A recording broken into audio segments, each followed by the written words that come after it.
Our top story this hour, the escalating violence in Israel and Gaza. Rockets are fired from Gaza at Tel Aviv after an Israeli airstrike destroyed a 12-story residential tower.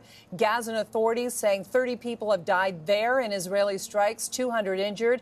The death toll in Israel, we are hearing, is 3 at the moment. Multiple injuries after Hamas rockets actually hit targets across the country. For more on the situation in Israel and Gaza, I want to bring in Nizar Farsakh.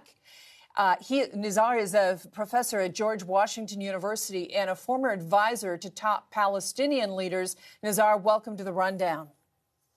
Thank you for having me. What's your reaction to what's happening in Israel and Gaza and around the Palestinian territories right now? So definitely there is a lot of frustration. There is a lot of anxiety over the future. Definitely there were provocations from different sides. What concerns me is just the level of violence. Palestinians, especially the Sheikh Jarrah situation, is particularly sensitive. Sheikh Jarrah is just north of the Damascus Gate in Jerusalem, and the Israeli settlers have been wanting to control it for a very long time. So for Palestinians, the latest evictions seem to be an attempt by the Israeli government to take advantage of the situation with the elections, of the fact that they got support from Arab countries. So there's a more, despite the fact that it's been a problem for many decades, now there's a more clear and present danger. And that's why it's also erupting in Gaza and other places, because people see that it might be really an opportunity for the Israelis to try to take a physical hold of that Arab area in Jerusalem. That seems to be the emerging consensus, that this is either going to advantage Benjamin Netanyahu in some way, or it's going to advantage Hamas, who are also looking to, according to the narrative, they also want to say to all Palestinians, we can represent you. That's correct. What we need to definitely separate is that the anger and the fear and the sense of threat on the street in Jerusalem is real, right? People are very scared of this attempt at evicting Palestinians from that neighborhood. And of course, different political parties are going to take advantage of it. The challenge is because Palestinians feel a sense of threat, any Palestinian party that's going to say that I am going to defend you is definitely going to get a lot of support.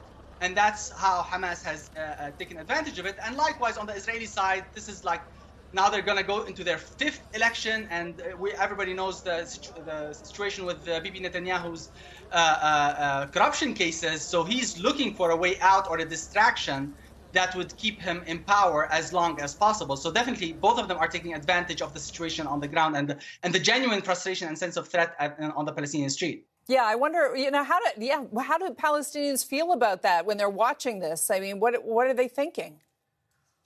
So definitely the Palestinians inside Palestine, in the West Bank, in Jerusalem, feel that their leadership has failed them. They're having to take the issues into their own hands.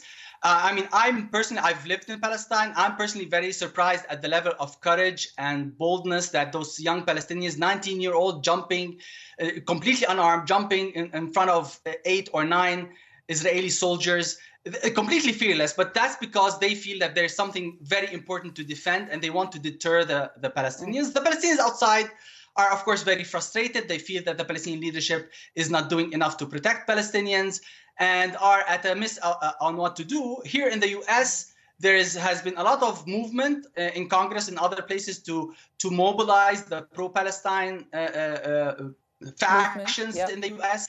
to get a stronger response. And indeed, we've seen remarkably different American administration responses than we've seen for a very long time. Yeah, well, we'll see what the National Security Council has to say tomorrow, and I think that's been postponed from today because the Americans actually want to say something, and we don't know what that is just yet. Nizar Farsakh, professor at George Washington University, a former advisor to top Palestinian leaders, thank you for joining us today.